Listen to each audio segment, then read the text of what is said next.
Hi everybody and welcome back. My name is Emma from the MahMonster channel and I'd like to welcome all of you. If this is your first time here, this probably looks crazy.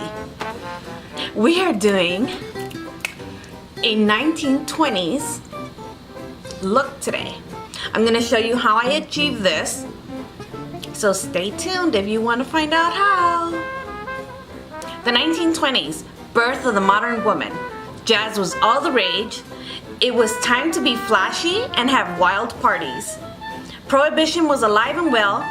It was a time for bootleggers and rum runners. It was a time of the Great Gatsby. Women had just gotten the right to vote, finally. Fashion was shorter and flashier. For the first time, women allowed themselves to show off their legs. In the 1920s, the attitude towards makeup was mostly worn by actresses and ladies of the night. Certain women loved to put on makeup in public because it was frowned upon by society. So you weren't allowed to put on makeup outside of your own home. Can you imagine not being able to powder your nose or put on lipstick because it was frowned upon? That's crazy to me. Since the music of the day was so fast-paced and it made it hard to carry a purse. So special shoes came with a compact holding buckle. They also hid their compacts in their stockings. So the shoes had a buckle specialized for your compact. No one carried a purse back then. It was just too much. If you were dancing really fast, you couldn't be holding your purse and worried about your purse at the same time. The parties were crazy. You wanted to dance crazy? There you go. So, blush was not only made for your cheeks at the time. People used to use the rouge or blush on their knees. It was very, very popular. In the musical Chicago, you will catch the phrase, "I'm gonna rouge my knees and roll down my stockings and all that jazz." The reason was that even though hemlines went down below the knee, while dancing, that part of the knee would be exposed. So people would roll down their stockings past the knee and then blush the top of the knee. So when you were dancing and you wanted someone to look, hello, there was your knee. Your knee was all the rage back then. Your legs and your knees, I guess so. It just brought more attention to the area, that's all. Although X-ray machines worked to spot broken bones, doctors found that X-rays would burn off hair. So it became very popular as a hair removing technique. That is, until doctors began to see their patients coming back severely ill. Imagine? At that time, some women decided to exercise their sexual freedom for the first time. Getting a bob was a massive deal. In the 1920s, it was an epidemic. It was equal to every woman now shaving their head in this era. So that's the end of my fun facts for now. Now, next I'm going to show you how I got this look. It's going to be mostly fast forwarded, but you'll get the idea. Thank you for coming by. I'll see you in a little bit. So the first step that we're going to take is to prep the skin. Of course, I've already moisturized. But back then, they used to moisturize and cleanse the skin with a heavy, heavy cold cream. A thin layer of stick or thick, heavy cream foundation base was used at the time. So I don't have any heavy stick foundation. So I'm going to use this Too Faced Born This Way foundation. It is a shade or two lighter than what I need, but that's gonna be good because the foundation they used to use was very, very pale. Back then, you used to use creams to whiten the skin and stuff like that. We're not gonna whiten the skin today, but we're gonna use this foundation and see how it goes. So back then you used to pretty much put everything on with your fingers. I'm not gonna do that because obviously I'm not that good at it, but you'll get the gist of it.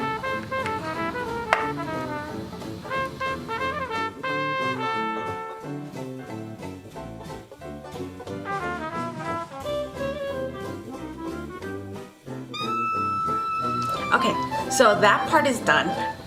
I look a little pale, but that's okay. I'm gonna go in with the powder.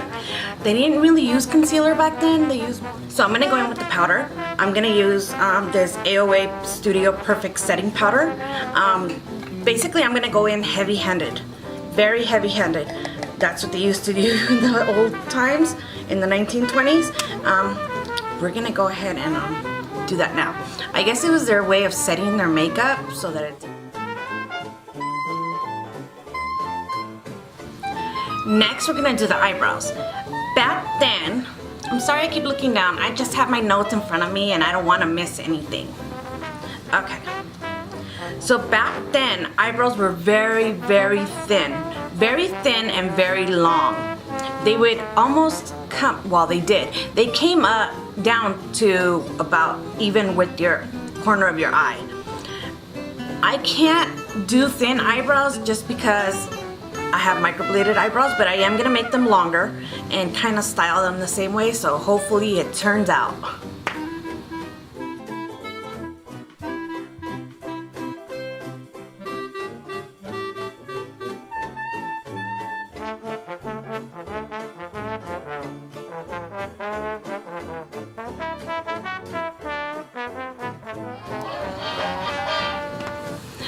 Eyebrows at the time were only done either in black, or if you were a dark brunette, then you did them in black. But if you were like a blonde, redhead, whatever, you would do like a brown. Those were the only two colors that the pencils came in. So next we're gonna do the eyes. Back then, they used very dark eye makeup, sloping downward for a sad look. That was the fashion of the day. I'm gonna put some pictures up so you can see what it looked like. But they use very vampy makeup, a lot of vampy makeup. So we're gonna go in with dark colors. Today we're gonna use a little bit of one of the palettes I just got, which is the Misunderstood Disney Villains. I'm gonna use the color 101 and the Fates, just to get a really dark vampy look.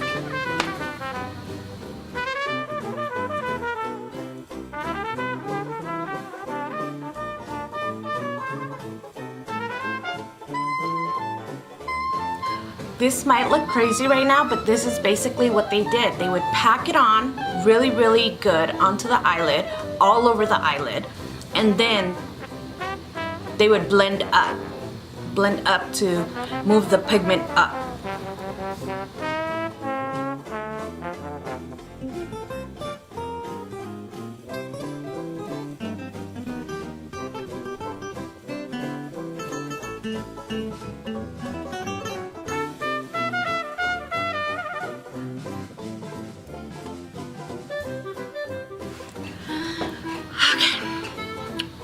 We're gonna do the eyeliner now. Basically, you're just gonna line the eye. You do not need to be perfect at this. You're gonna smudge it out anyway, so it doesn't have to be perfect. What I do, and what I learned on some of the tutorials that I was looking at, is if you dot it, like kind of like connect the dots all the way across and all the way to the bottom, as long as you can smudge it out to the point where you can connect all those dots, you won't even be able to see it. So, let's do this.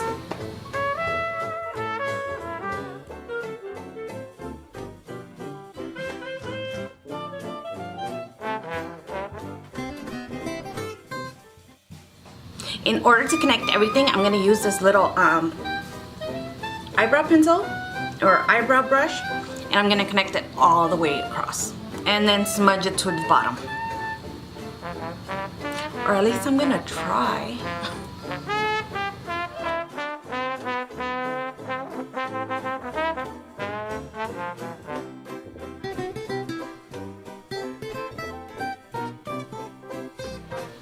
Okay, once you have your eyeliner on, remember to smudge it together so that you form a nice little triangle at the end of the corner of your eye. So connect the bottom lash line to the top. Remember to line the inside of your eye. Okay, I'm gonna go off camera and I'm gonna put my eyelashes on and I'll be right back. So back in the 20s, there was a discovery of the tomb of, okay, how do you say this? I'm gonna put it right here because I can't say it. Tutankhamun? King Tutankhamun. People became obsessed with everything Egyptian. From the bobs that they saw in the hieroglyphics to the dark makeup around the eyes. Okay, so I put on my eyelashes, and I know that eyelashes weren't big back then, but I just wanted a dramatic look. So I went ahead and put them on. I did my mascara. Mascara back then was actually kind of like an eyeshadow. It was a little pan, and what you would do is get this brush that looked almost like a toothbrush, a miniature toothbrush, and you would get water and kind of mix it together with the black mascara paste and brush it onto your eyelashes, and that's how you got mascara back then. I don't know where I can get my hands on that, but I'm gonna stick with my regular mascara. Okay, my camera did turn off while I was doing my cheeks, so basically I used this Cheek to Cheek by IBY. It's very, very pigmented. I dipped into both. I dipped into both colors to get the desired color I wanted. Back then, like I said, the colors were red and deep rose and raspberry shades, and then you would apply them in a tri-dot pattern. So basically what you would do is go in and make dot, dot, dot, and then blend it out. Like a little triangle. Dot, dot, dot, and then blend it out. Just on the apples of the cheeks, nowhere else. So we're gonna move on to the lips. The lips were shaped in little heart-shaped dark colors. What I mean by that is it was referred as the bee stung look, or the Cupid's bow lips. Basically what I'm gonna do is outline the lips to just outline the very, very top and make the Cupid's bow very, very pronounced. And the bottom, I'm gonna overdraw a little bit so that it makes it look more like a heart than actual, like my lips. So here we go. I want to get this right, but I can't guarantee anything.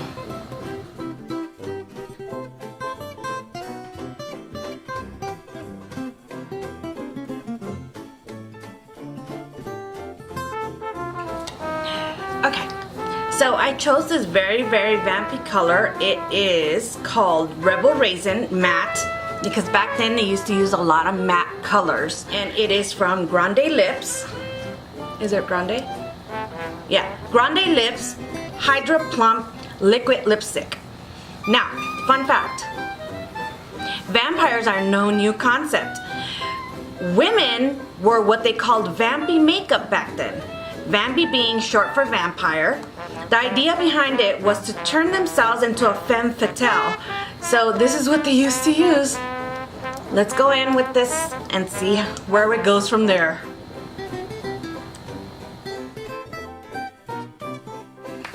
That's as close as I'm gonna get to the bee stung look. Do you see how I overdrew the bottom lip a little bit? Not too much, but I did do it. Also the Cupid's bow is very, very emphasized in this look. So back then, I'm sorry, I keep looking at my notes because I don't want to miss anything. Back then, getting a bob was a massive deal. In the Victorian era, most women had long ringlet hair. In the 1920s, they decided that a bob was kind of their way of taking back being a woman and cutting it short and not being tied to the male standards of beauty. Does that make sense?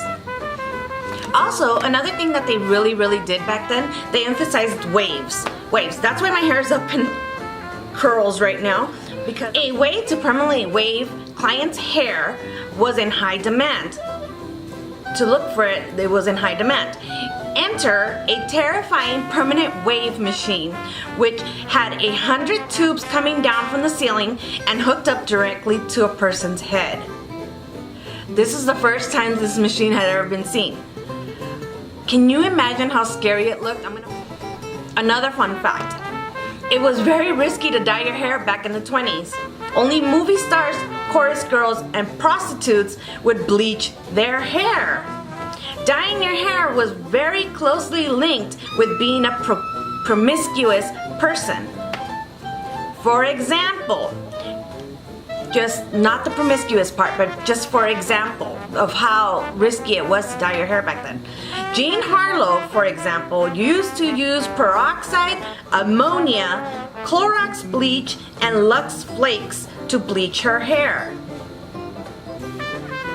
Ammonia and bleach produce a noxious gas that kills somebody, that can kill somebody. So for a long time it was said that she had killed herself by doing her hair, but that's not the fact. I'm not sure what she died of, but it wasn't of that. So I'm gonna go ahead and take the curls down and then come right back. Okay, so here's my hair. It does not easily curl, so my waves are not that wavy. So basically what we're gonna do is tease up the bottom so that it kind of fluffs up just at the bottom. The top is gonna be kind of straight because we're gonna put a bandana on, which a lot of people used to use back then. So I'm just gonna go in through the bottom. Let me see if I can do this. Through the bottom and tease.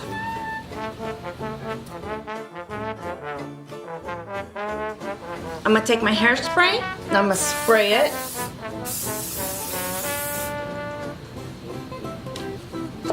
Let it dry a little bit.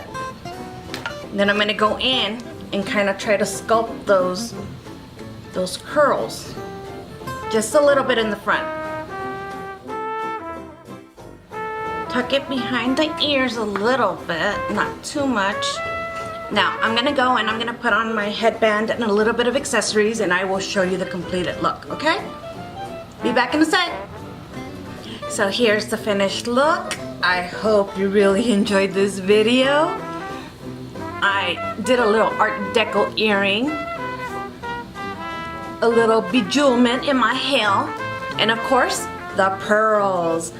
The 20s were all about girl power, and makeup was dramatic, and so is this look. What do you think? Please like, share, and subscribe. Remember, share with your mama, share with your papa, share with your auntie, share with everyone. And I would really appreciate if you became a subscriber. I like new friends, so come on over. Bye everybody, bye amores.